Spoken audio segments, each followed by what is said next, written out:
Well, OFA is the right model.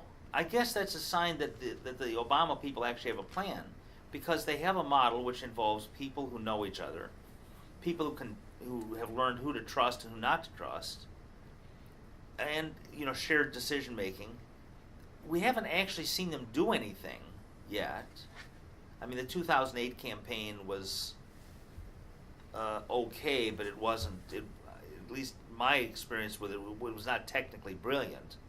But we'll see if in 2012, if the OFA nucleus, or maybe it's a skeleton, it's a structure, if it can actually be scaled up to form that kind of a useful, competent, national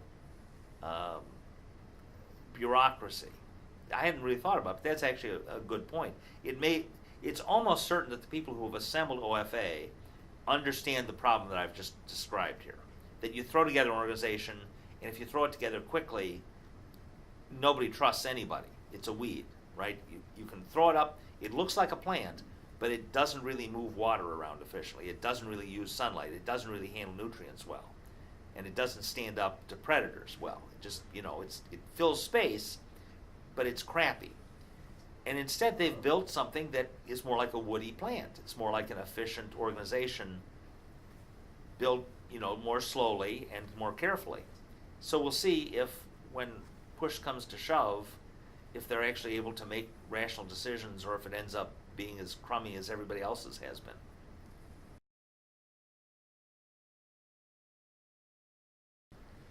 Well, I'm not any good at states other than Michigan. What I mainly would say is that I don't see any angle except Romney in Michigan. The Romney people control the state Republican Party, not the county parties, but they control the state party. And they've adopted rules that, although technically it's proportional, it's not really proportional. For the Republicans, it's winner take all by congressional district. So each district has 3 national delegates. There are only 30 delegates at stake in Michigan. So 21 delegates, actually they don't have 3, they have 3 half delegates because Michigan lost half its delegation. I should be clear about that. There should be 59 national delegates. Instead they got cut to 30 as a penalty for going before March 1. So there are 30 delegates, and of those 21, 14 districts at 1.5 delegates apiece are assigned on a winner-take-all basis of whoever wins the district, whoever gets the most votes in that congressional district in the primary.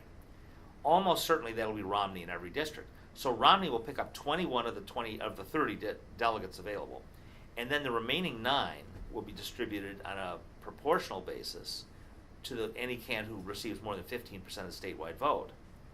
So probably Romney will get 50 or 60%, even if he's got a serious contest here.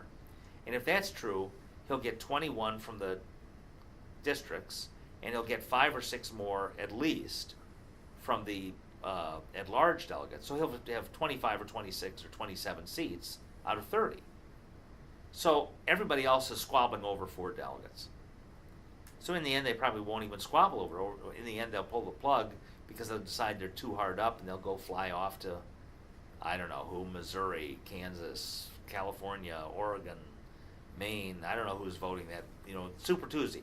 So they'll probably all worry about Super Tuesday, and they'll basically abandon Michigan to Romney. And so the Romney people, who are not particularly competent, are not well organized in the state, will probably get all 30 delegates, or at least they'll get, let's say they get 26, 27, 28 delegates.